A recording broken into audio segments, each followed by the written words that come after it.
ভাই ভাই ফেসবুকে আন্ডার কি আপডেট আসছে? কিসের আন্ডামান্ডা? ফেসবুকের বর্তমানে যে আপডেটটা আসছে তার নাম হচ্ছে অ্যান্ড্রোমেডা। আচ্ছা, চলুন একটু আপনাদের সহজভাবে বুঝাই। আগে আমরা যেভাবে ফেসবুক অ্যাড ম্যানেজারে অডিয়েন্স সিলেক্ট করতাম, ইন্টারেস্ট সিলেক্ট করতাম, তারপর টার্গেটিংকে আরও ন্যারো করতাম, বর্তমানে সেটা কিছুই করতে হবে না। এআই নিজে থেকে ডাটা অ্যানালাইজ করছে কাকে অ্যাড দেখালে সবচেয়ে ভালো পারফরমেন্স করবে, কাকে কাকে দেখালে আপনার সেল বাড়বে, সে নিজে থেকে স্মার্টলি সেটাকে সিলেক্ট করতে পারতেছে। চলুন জেনে নিই কী কী আপডেট আসছে। এক নম্বর হলো ব্রড টার্গেটিং বেশি গুরুত্বপূর্ণ। অর্থাৎ আগে আমরা অনেক বেশি ন্যারো টার্গেটিং করে ফেলতাম। ধরেন আপনার ক্লায়েন্ট বা আপনার একটি ক্লোথিং বিজনেস আছে, আপনি সেখানে আগে টার্গেটিং দিতেন যে ফ্যাশন, স্টাইল, ক্লোথিং।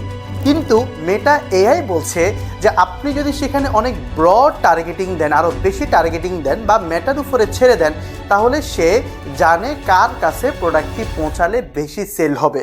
তার মানে এআইকে আমি অনেক বেশি ডাটা দিলে সে এখান থেকে অপটিমাইজ করতে অনেক বেশি সহজ হয়। তার মানে বোঝা গেল ন্যারো করা বা লিমিটেশন করাটা এআই পছন্দ করছে না। অ্যান্ড্রোমেডা আপডেটে 2 নম্বরে যে বিষয়টি সবচেয়ে গুরুত্ব পাচ্ছে সেটা হলো অ্যাডভান্টেজ প্লাস। অর্থাৎ মেটা অ্যাড এখন আপনাকে অনেক বেশি এনকারেজ করছে, আপনাকে উৎসাহিত করছে যে আপনি অ্যাডভান্টেজ প্লাস অডিয়েন্স দেন, অ্যাডভান্টেজ প্লাস প্লেসমেন্ট দেন, তারপরে অটোমেশন সেটা অপটিমাইজেশন হবে। অর্থাৎ অ্যান্ড্রোমেডাকে অনেক বেশি কন্ট্রোল দিতে বলছে। আমরা যেমন আগে ম্যানুয়ালি সিলেক্ট করতাম, সেখানে অ্যান্ড্রোমেডা বলছে আমাকে দাও, আমি আমার মতো করে সবকিছু দেখাচ্ছি। অ্যাডভান্টেজ প্লাস গুরুত্বর পাশাপাশি সবচেয়ে গুরুত্বপূর্ণ 3 নম্বর অপশন হলো ক্রিয়েটিভকে গুরুত্ব দেওয়া। অর্থাৎ অ্যান্ড্রোমেডা এখন অনেক বেশি ক্রিয়েটিভকে গুরুত্ব দিচ্ছে। তার মানে টার্গেটিং এর পাশাপাশি আপনার অনেক গুরুত্বপূর্ণ অপশন হলো স্ট্রং ক্রিয়েটিভ হতে হবে। অর্থাৎ স্ট্রং হুক দিতে হবে, ভিডিওটা অনেক ভালো হতে হবে এবং ক্লিয়ার মেসেজ মানুষকে দিতে হবে। যত বেশি দারুণ স্ট্রং ক্রিয়েটিভ আপনি দিতে পারবেন, তত বেশি অ্যাডের পারফরমেন্স আপনার বাড়বে।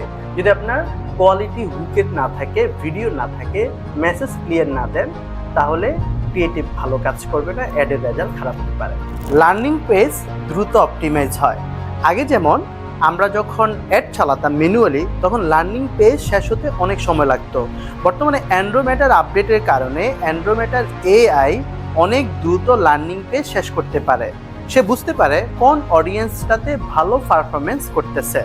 যেহেতু সে জানে, তার মানে আমরাও খুব দ্রুত রেজাল্টটা পেয়ে যাচ্ছি। আগে এই লার্নিং পেজ শেষ হতে অনেক সময় লাগতো। এখন তাহলে কিভাবে করা উচিত? অ্যান্ড্রোমেডা আপডেটের পর বেস্ট স্ট্র্যাটেজি হলো ব্রড অডিয়েন্স সিলেক্ট করা। 2 নম্বরে হলো আপনাকে একাধিক ক্রিয়েটিভ টেস্ট করা। 3 নম্বরে বেশি বেশি ভিডিও কন্টেন্ট ব্যবহার করা। 4 নম্বরে হচ্ছে এআইকে অটোমেটিকভাবে কাজ করার সুযোগ করে দিতে হবে। অর্থাৎ রেস্ট্রিকশন করা যাবে না, ম্যানুয়ালি কমিয়ে আপনাকে এআইকে কাজ করার সুযোগ করে দিতে হবে। এই অ্যান্ড্রোমেডা আপডেট নিয়ে আমি একটি ফুল ডক্স ফাইল তৈরি করেছি। আপনি যদি ডক্স ফাইলটি পেতে চান তাহলে কমেন্টে লিখতে হবে অ্যান্ড্রোমেডা। তাহলে আমি আপনাকে রিপ্লাই করে মেসেজে ফুল ডক্স ফাইলটি দিয়ে দিব এবং আপনি স্টেপ বাই স্টেপ আরও বিস্তারিত অ্যান্ড্রোমেডা সম্পর্কে জানতে পারবেন। দেখা হচ্ছে পরবর্তী কোনো ভিডিওতে।